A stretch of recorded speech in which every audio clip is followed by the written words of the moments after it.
샬롬 유선생의 구속사 천국열차 유도수 목사님의 신구약 성경 파노라마를 낭독하는 시간입니다. 지금은 에베소서 파노라마 5장입니다. 주제는 교회의 순결을 지키라. 5장의 개관 1절에서 21절, 교회의 순결을 지키라. 5장은 1절에서 21절까지 구분짓고 22절부터 6장 9절까지의 내용, 즉 부부관계, 친자관계, 노사관계는 한데 묶어서 취급하는 것이 바람직하다고 여겨져서 그렇게 분류했습니다. 도표 1에 의하면 5장의 주제는 교회의 순결을 지키라는 권면임을 알게 됩니다. 이제 도표 26을 보십시오. 교회의 순결을 지키기 위해서는 첫 단원에서 사랑으로 행하라 말씀하고, 둘째 단원에서는 빛의 자녀같이 행하라 하시며, 셋째 단원에서는 지혜 있는 자같이 하라고 권면하십니다. 한마디로 요약하면 하나님을 본받는 자가 되라 하는 말씀입니다. 1절, 타락한 인간이 감히 하나님을 본받는다는 것은 너무 높고 너무나 거룩하여 미치지 못할 바로 여겨집니다. 그러나 그렇지 않습니다. 하나님은 우리 아버지가 되시고 우리는 그분의 자녀들이기 때문에 부모와 자녀가는 닮음의 관계인 것입니다. 모든 것이 완전하게 닮지는 못했을지라도 눈이나 코나 입이나 귀나 어딘가 닮은 데가 있기 마련이고 또한 닮아야만 마땅합니다. 하나님께서는 인간을 창조하실 때 하나님의 형상대로 지으셨습니다. 그렇다면 하나님의 영으로 거듭난 재창조함을 받은 자녀들에게 하나님과 공유적 속성을 주셨음은 너무나 당연한 것입니다. 사도는 불가능한 말씀을 하고 있는 것이 아니라 당연히 그러해야 할 말씀을 하고 있는 것입니다. 하나님을 본받는 자가 되라. 본받지 못하는 것이 도리어 비정상인 것이다. 사랑으로 행하라. 빛의 자녀같이 행하라. 이것이 바로 하나님을 본받는 삶입니다. 왜냐하면 하나님은 사랑이시라. 요한일서 4장 8절, 하나님은 빛이시라 이기 때문입니다. 요한일서 1장 5절. 이것이 교회의 순결을 지키는 비결입니다. 지금은 5장 1절에서 2절, 사랑으로 행하라. 그러므로 사랑을 입은 자녀같이 너희는 하나님을 본받는 자가 되고 그리스도께서 너희를 사랑하신 것 같이 너희도 사랑 가운데서 행하라. 그는 우리를 위하여 자신을 버리사 향기로운 제물과 생축으로 하나님께 드리셨느니라. 5장 1절에서 2절. 본 단어는 성도들의 실천 윤리 중에서 가히 정상요 결론이라고 말할 수가 있습니다. 물론 사도는 이 단원 뒤에서도 3절에서 21절 권면을 계속하고 있습니다만은 그렇게 하고 있는 것은 너희에게 같은 말을 쓰는 것이 내게는 수고로움이었고 너에게는 안전하니라를 알고 있기 때문일 뿐입니다. 빌립보서 3장 1절. 하나님을 본받는 자 되라. 그리스도를 본받아라. 이보다 더 탁월한 것은 없습니다. 아무 보고 하나님을 본받는 자가 되라고 말씀하고 있지 아니합니다. 사랑을 입은 자녀에게 뿐입니다. 하나님이 세상을 이처럼 사랑하사 독생자를 주셨으니 요한복음 3장 16절. 하나님의 사랑이 우리에게 이렇게 나타난 바 되었으니 하나님이 자기의 독생자를 세상에 보내심은 저로 말미암아 우리를 살리려 하심이라. 요한일서 4장 9절. 긍휼에 풍성하신 하나님이 우리를 사랑하신 그 큰 사랑을 인하여 에베소서 2장 4절. 이와 같은 사랑을 알고 사랑을 입은 자라면 하나님을 본받는 삶을 살기를 열망해 함은 너무나 당연한 것입니다. 또한 그리스도께서 너희를 사랑하신 것 같이 너희도 사랑 가운데서 행하라고 말씀합니다. 이는 그리스도를 본받는 자 되라는 말씀입니다. 명심해야 할 점은 사랑은 말이 아니라 나타냄을 통하여 표현되어져야 하는 희생이라는 사실입니다. 그는 우리를 위하여 자신을 버리사 향기로운 제물과 생축으로 하나님께 드리셨느니라. 다시 말씀드리면 예수 그리스도께서는 우리를 위하여 죽으셨습니다. 희생제물이 되셨습니다. 구약시대의 소나 양처럼 그분은 우리 대신 죽으셨습니다. 이것이 사랑의 실천입니다. 도표 27을 보십시오. 본 단어는 2절에 불과합니다만은 핵심 단어는 사랑입니다. 3번이나 나옵니다. 그러므로 사랑으로 행하라가 이 단원의 주제입니다. 사랑으로 행하는 삶은 하나님을 본받는 삶이요. 첫 달라. 그리스도를 본받는 삶입니다. 둘째 달라. 하나님과 그리스도를 본받는다는 공통점은 사랑입니다. 그리고 사랑은 실천되어져야만 하는 것입니다. 셋째 달라. 이것이 이 단원의 대의요. 윤리의 핵심입니다.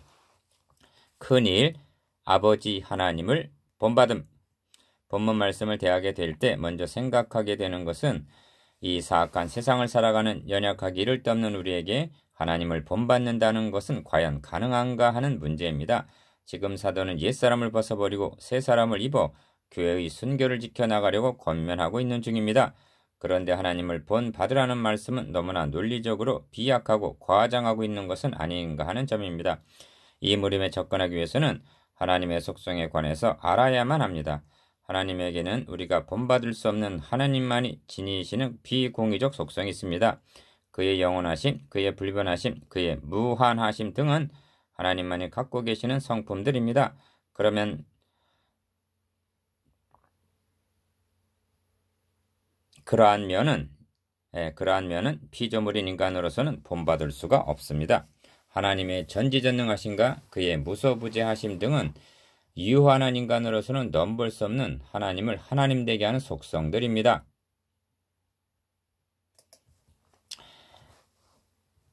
작은 일, 비공의적 속성과 공의적 속성. 그런 하나님의 성품 가운데는 인간에게 나누어 가질 수 있는 속성들이 있습니다.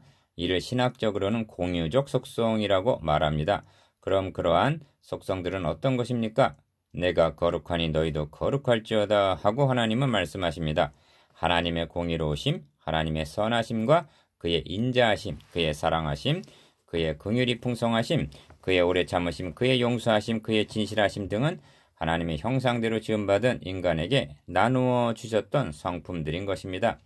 그런데 타락한 인간들은 하나님께서 끼쳐주신 이 형상들을 상실하고 말았던 것입니다. 성경은 덮어놓고 하나님을 본받으라고 말씀하고 있지 아니합니다. 왜 우리가 하나님을 본받는 자가 되어야 합니까? 그것은 하나님의 자녀들이기 때문입니다. 그냥 자녀가 아니라 사랑을 입은 자녀라는 것입니다. 이 말씀은 우리들의 신분과 위치를 다시 한번 확인해주고 일깨워주고 있습니다. 그러므로 그리스도인들이 거룩한 삶을 살아야 하는 성화는 이러한 교리에 바탕을 두고 있어야 합니다. 축복을 받기 위해서, 상급을 받기 위해서만이 아닙니다. 그에 앞서 우리의 지위와 소망이 무엇인가를 알아야만 합니다. 로마서 8장 17절에서 자녀이면 후사 곧 하나님의 후사니 우리가 그와 함께 영광을 받기 위하여 아시겠습니까? 자녀들은 후사요 그리스도와 함께 영원한 영광에 참여할 자들이라는 것입니다. 하나님의 영원 무궁한 영광에 들어갈 소망을 가진 자마다 하나님을 본받는 삶을 살아간다는 것은 지극히 당연한 논리인 것입니다. 작으니 사랑을 입은 자녀같이. 자녀이면 후사요 한 이 후사란 말은 특별한 의미가 있습니다. 황제에 비하면 황태자와 같은 지위를 말합니다.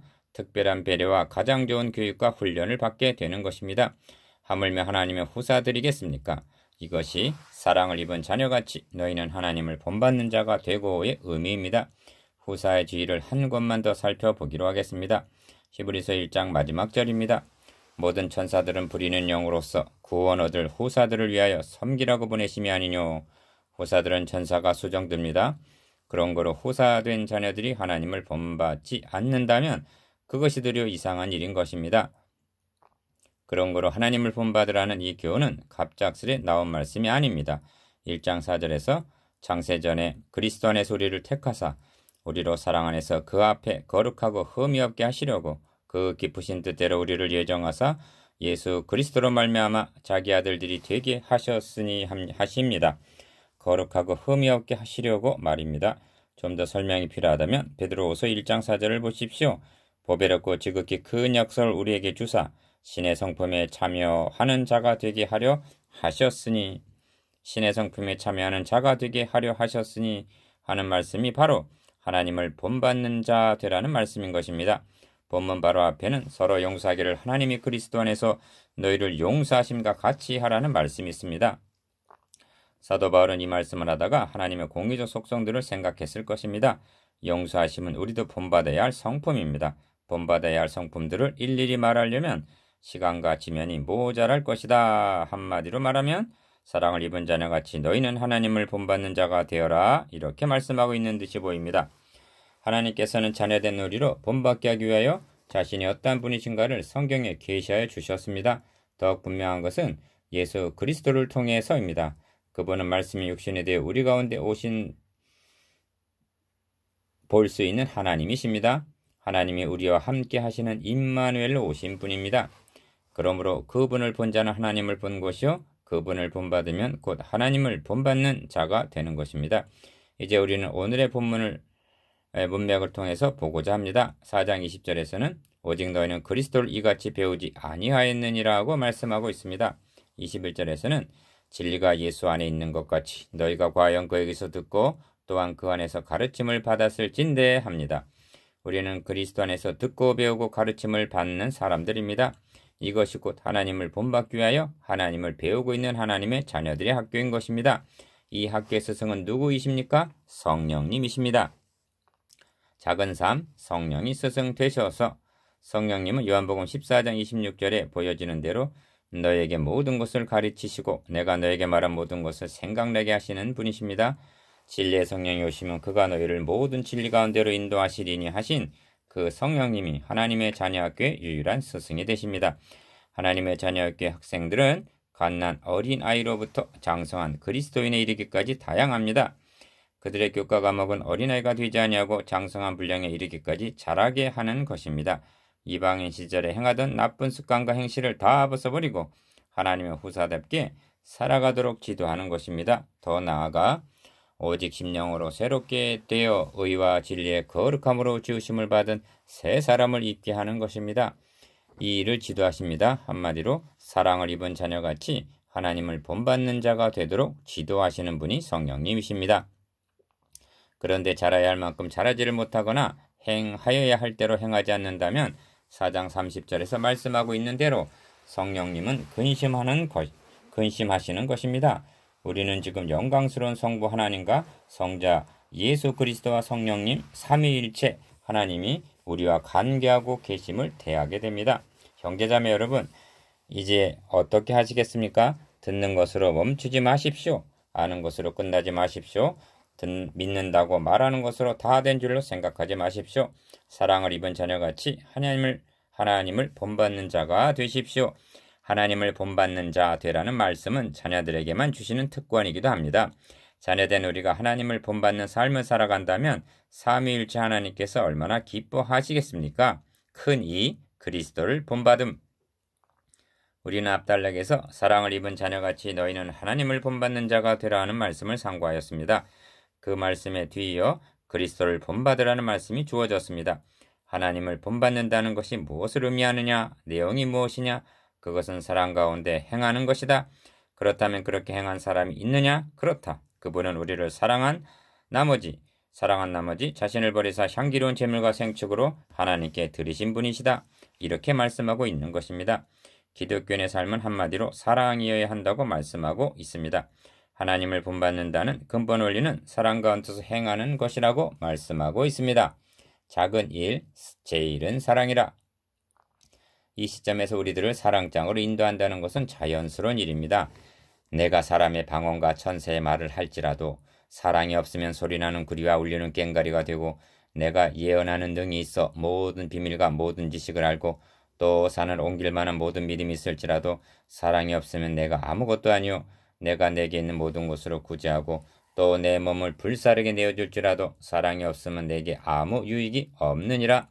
이 말씀들은 우리들의 신앙 고백을 시험하는 시금석이 되는 것입니다. 사도는 4장 마지막 절에서 하나님의 사랑을 말씀했습니다. 하나님이 그리스도 안에서 너희를 용서하심과 같이 오 형제여.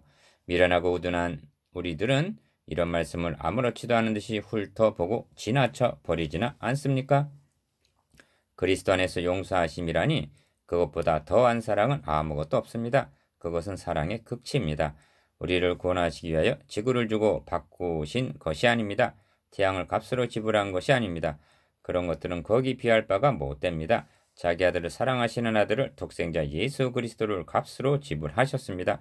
자기 아들을 아끼지 아니하시고 내어주셨습니다. 내어주신 이유는 대신 우리를 얻기 위해서였습니다. 우리가 죄인 되었을 때 하나님과 원수 되었을 때 이런 일은 일어났습니다. 그리스도께서 우리를 위하여 죽으심으로 하나님께서 우리에게 대한 자기의 사랑을 확정하여 주셨습니다. 이만하면 내가 너희를 얼마나 어디까지 사랑하는지 알겠느냐? 믿겠느냐? 그 이상 더 줄 것은 없다.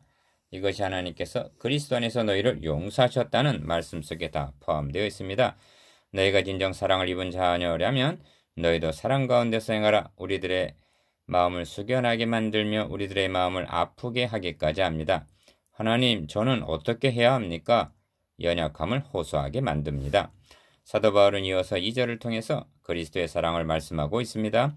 그리스도께서 너희를 사랑하신 것 같이 너희도 사랑 가운데서 행하라. 그리스도께서는 우리를 어떻게 어디까지 사랑하여 주셨다는 것입니까?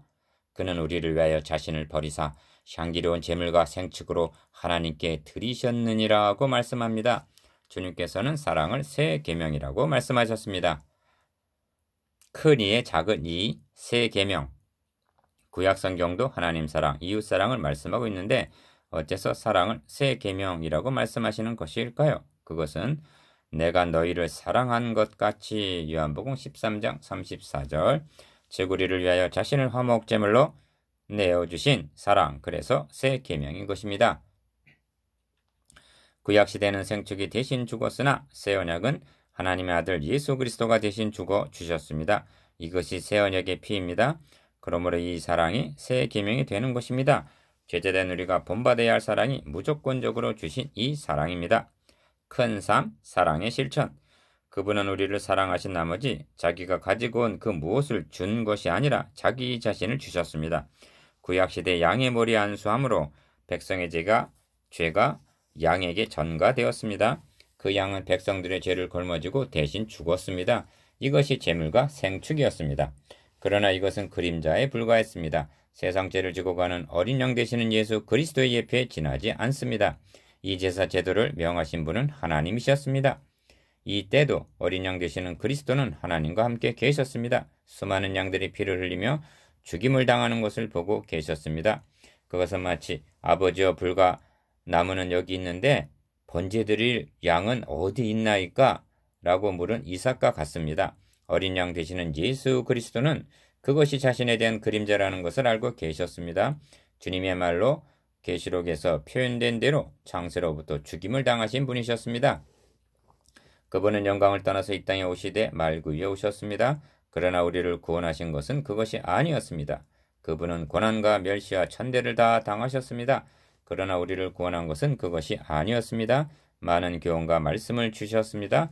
그것들은 너무나 귀중합니다. 그러나 우리를 구원한 것은 그것이 아니었습니다. 큰 삶의 작은 일, 재물과 생축이 되심. 그분은 많은 기사와 이적을 행하셨습니다. 죽은 자가 다시 살아나며 바람과 바다도 그 앞에서 복종하였습니다. 그러나 우리를 구원한 것은 그것에 있지 않았습니다. 그분은 우리를 위하여 자신을 버리사 십자가에 달리셨습니다. 우리가 죽어야 할 그 죽음을 대신 맛보았습니다. 이때 비로소 우리의 죄값은 지불이 된 것입니다. 다 이루었다. 그때에 막혀있던 성전의 휘장은 찢어져 우리들이 나아갈 길이 열려졌습니다. 우리를 구원한 것은 그의 죽음이었습니다. 그가 흘리신 피로 우리의 죄값은 지불되었습니다. 교훈으로 지불된 것이 아닙니다. 기사와 이적으로 지불된 것이 아닙니다. 그가 받으신 고난과 고초로 지불된 것도 아니었습니다. 그의 죽음을 의미하는 피로 지불되었습니다. 이것이 제물과 생축으로 드리셨나니라에 담겨있는 의미입니다. 그리스도께서 너희를 사랑하신 것 같이 그는 우리를 위하여 자신을 버리사 향기로운 제물과 생축으로 하나님께 드리셨느니라. 이렇게 여기까지 사랑하여 주셨습니다. 그리스도께서 너희를 사랑하신 것 같이 너희도 사랑 가운데서 행하라고 합니다. 주님께서 드리신 제물은 향기로웠습니다. 이는 하나님께서 만족히 여기셨다는 것을 의미합니다. 주님의 드리신 제사로 말미암아 하나님의 공의는 만족히 여기심을 받으셨습니다. 우리의 삶이 향기로운 삶이 되어야 할 것을 교훈받게 합니다. 지금 사도는 옛사람을 벗어버리고 새사람을 입어야 할 것을 말씀하고 있는 중입니다. 다시 말씀드리면 성화에 대해서 말씀하고 있습니다. 그러는 중에 오늘의 교리가 주어졌습니다. 성화는 교리의 바탕에서 이루어져야 한다는 것이 성경적인 방식입니다. 나는 교리에는 관심이 없다. 믿음이 있을 뿐이다. 성령의 충만만이 있을 뿐이다. 그리고 실천이 있을 따름이다. 한다면 그는 성경이 말씀하고 있는 바를 이해하지 못하고 있는 것입니다. 큰 삶의 작은 이 성도가 실천해야 할 근거. 4장 30절에 있는 하나님의 성령을 근심하게 하지 말라는 말씀은 너희 안에는 하나님의 성령을 모셨다는 것을 잊지 말아라. 너희가 옛사람의 행실이나 습관대로 행한다면 너희 속에 거하신 성령님이 근심을 하시게 되신다는 뜻입니다. 형제자매 여러분, 이 교리를 잊지 않고 놓치지 않고 붙들고 있는 사람이라면 그는 죄의 구렁텅이에 결코 빠지지는 않을 것입니다. 오늘 말씀도 예수 그리스도께서 너희 죄 때문에 대신 죽으셨다는 것을 잊지 말아라. 이렇게 말씀하고 있는 것입니다. 이 진리를 간직하고 있다면 그 말씀이 우리를 든든히 지켜주실 것입니다. 여러분, 지그치 눈을 감고 오늘의 말씀이 나의 마음밭에 뿌리를 내리게 하기 위하여 잠시 묵상을 하십시다. 우리들은 하나님의 사랑을 입은 자녀들입니다. 어떤 사랑을 입었습니까? 자기 아들을 아끼지 아니하시고 우리 대신 내어 주시기까지 한 그 사랑을 입었습니다. 우리는 또한 주님의 사랑을 입었습니다. 우리를 위하여 자신을 버리사 대신 죽어주신 그 사랑입니다. 여러분, 하나님이 용서하신과 같이 너희도 용서하라고 말씀하십니다. 뭐뭐 하신과 같이 너희도입니다. 그리스도께서 너희를 사랑하신 것 같이 너희도 사랑하라고 말씀하십니다. 너희는 이 점을 본받으라고 말씀하십니다. 누가 생각이 나십니까? 누구의 얼굴이 떠오르지는 아니합니까? 그분을 용서하십시오. 그분을 사랑하십시오. 묵상해 봅시다. 1. 하나님을 본받는다는 것은 무엇을 의미합니까? 2. 예수님께서 재물과 생축으로 들으셨다는 말을 설명해 보십시오. 3. 왜 우리는 서로 사랑해야 합니까?